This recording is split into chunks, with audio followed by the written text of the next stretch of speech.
안녕하세요. 홍프로 스포츠입니다. 적중하신 가족방분들 모두 축하드립니다. 홍프로 가족방에서 모든 경기, 언오버 및 핸디캡, 최종 조합 공유해드리고 있습니다. 적중률 높은 홍프로 가족방은 고정 댓글에 있는 링크로 문의해 주시기 바랍니다.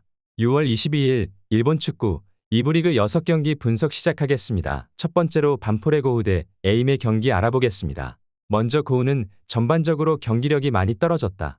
공격진뿐만 아니라 전반적으로 엔트리 구성이 고정적일 수밖에 없는 상황이다. 이 상태에서 전반적인 팀의 기동성이나 체력이 상당히 부담이다. 때문에 상대가 강하게 공격하거나 빠르게 나아가는 상황에서 약한 모습을 보인다. 지난 경기 이와키와의 실점 장면도 카운터를 맞은 것이었고 올 시즌 에이메와의 오랜만의 만남에서도 패배를 기록하기도 했다. 이어서 구마모토는 생각보다는 전방에 힘을 주고 공격적으로 갈 수 있는 팀이다. 특히 전반에 먼저 골을 넣는 상황에서는 제법 파괴력을 보여주는 모습을 보여주고 있다.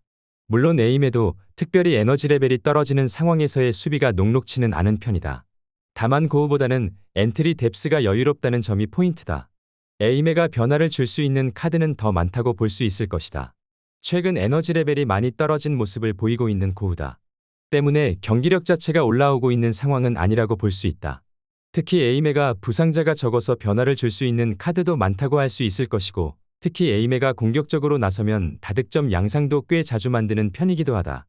에이메 승리를 추천합니다. 두 번째로 요코하마 FC 대 구마모토 경기 알아보겠습니다. 먼저 요코하마는 전반적으로 구마모토와의 플레이는 난전 양상이 잦았다. 어쨌든 구마모토 역시도 짧은 패스로 빌드업을 하는 상황에서의 힘은 있는 편이다. 따라서 요코하마 FC도 실점 양상을 모두 제어하지는 못하는 셈이다. 다만 요코하마 FC가 구마모토에게 약하다는 의미는 아니다. 오히려 중원에서의 압박과 역습에 능한 팀이기 때문에 요코하마 FC가 상대의 공격을 미리 끊고 달리는 식으로 구마모토를 상당히 잘 잡아내는 편에 가까웠다. 이어서 구마모토는 공격에서의 힘이 들쭉날쭉하다는 문제를 안고 있는 상황이다. 센터백들도 상당히 중원에서 기여하는 비중이 높은 편인데 이 공격이 통하지 않는 상황에서는 아주 약점을 크게 드러내는 편이다. 지난 경기에서의 오카야마나 이번 경기 상대인 요코하마 FC가 압박으로 상대 빌드업을 꽤 잘 제어하는 편이다.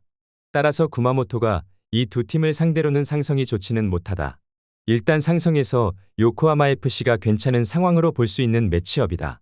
특히 중원에서의 압박 능력이 좋은 편이기 때문에 구마모토의 공세를 어느 정도 차단하고 역습을 가하는 식으로 재미를 상당히 보고 있다. 구마모토도 생각보다 요코하마 FC를 상대로 득점을 잘 기록하기는 해도 상성에서 밀린다는 점이 이런 이유가 될 것이다. 요코하마 FC 승리를 추천합니다. 영상은 잘 보고 계신가요? 핸디, 언오버 및 최종 조합 공유받아 보실 수 있는 가족방 입장 방법 알려드리겠습니다. 첫 번째로 영상 하단에 댓글을 클릭해 주세요. 두 번째로 댓글에 링크를 클릭해 주세요. 마지막으로 채팅 참여하기 후 메시지 주시고 답장 기다려 주시면 됩니다. 나가기 하시면 가족방 입장 시켜드릴 수 없습니다. 언제든 편하게 문의 주시기 바랍니다. 세 번째로 오카야마 대 군마 경기 알아보겠습니다. 먼저 오카야마는 압박 능력은 좋은 편이다. 일단 이 양상이 구마모토 전에서는 수비의 안정성으로 이어졌지만 군마 전에서는 자신들이 공격권과 소유권을 쥐는 것으로 이어질 것으로 보인다. 실제로 오카야마가 공격을 못하는 팀이라고 보기는 어렵다. 결정력이 아쉽다는 이야기는 할 수 있어도 홈에서의 기대 득점은 리그 5위 수준이기도 하다. 전개 능력에서도 제법 팀의 전술적인 포지셔닝이 되어 있는 팀이라고 볼 수 있다. 이어서 군마는 수비 능력은 제법 좋은 편이다. 특히 압박을 생각보다 강하게 가져가면서 전개를 방해하는 것으로 재미를 보고 있는 상태다. 다만 여전히 찬스를 만드는 능력에서 리그 최하위권 수준을 기록하고 있다. 때문에 현재 한계선이 무승부 정도로 제한될 수 있다. 특히 오카야마가 앞서 언급했듯이 전개를 못하는 팀이라고 보기는 어렵다는 점을 간과해선 안 될 것으로 보인다. 오카야마가 유리해 보이는 매치업으로 보인다. 일단 압박의 강도를 높이면 오카야마가 전반적인 주도권을 가져가는 것이 무난할 것이라고 보고 있다. 특히 군마가 최근 압박으로 꽤 수비적인 난조를 극복하고 있지만 공격력은 여전히 수준 이하이고 단순히 압박하는 것으로 오카야마의 전진을 막을 수 있을지는 의문스럽긴 하다. 오카야마 승리를 추천합니다. 네 번째로 야마구치 대 이와키 경기 알아보겠습니다. 먼저 야마구치는 전적을 보면 알겠지만 이와키를 상대로는 꽤 강한 편이다. 이와키가 상당히 공세적으로 나서는 편인데 이를 야마구치 특유의 블록 형성과 수비로 막아세우는 것이다. 다만 야마구치가 올 시즌에는 제프나 군마 같이 압박 강도를 높이는 상대로는 고전하는 점이 문제다. 특히 상대 압박을 전개로 확실히 뚫어내는 모습은 아니고 이 때문에 득점력이 상당히 기복이 생기는 문제가 있다. 이어서 이와키는 단순히 압박과 기동성으로 상대의 블록을 잘 공략하는 면모는 보여주기 어렵다. 다만 수비에서의 역량이 상당히 좋은 편이다. 압박의 질이 높은 것이 상대의 전개를 방해하는 데 이점을 주고 있는 것으로 볼 수 있겠다. 그나마 시미즈 같은 팀들인 미드필더와 전개의 활용으로 이와키의 압박을 극복하기도 했지만 대다수의 팀들은 이와키의 압박을 쉽게 생각하지는 못하고 있는 상황이기도 하다. 이번 경기 양팀 모두 전진 능력을 기대하기엔 어려운 게 사실이다. 이와키도 기동성 하나만으로는 야마구치의 블록을 공략하는 것을 어려워하는 분위기이기도 하다. 다만 전방 압박이라는 요소가 이와키의 수비에 도움이 되고 있고 미드필더의 역량이 월등히 뛰어난 팀이 아니면 이와키의 압박에 대응할 수 있는 팀이 리그 내에서는 적은 편이기도 하다. 무승부를 추천합니다. 영상은 잘 보고 계신가요?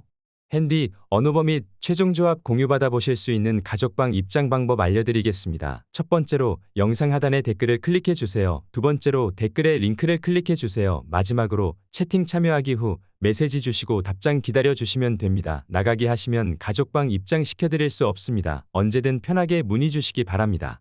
다섯 번째로 도치기 대 제프 유나이티드 경기 알아보겠습니다. 먼저 도치기는 일단 제프를 상대로는 생각보다 버티는 능력을 보여준 편이다. 물론 지난 대결에서는 제프를 상대로 대패를 기록하기도 했다. 다만 그 이전에는 8년 동안 멀티 실점을 제프에게 내주지 않았다.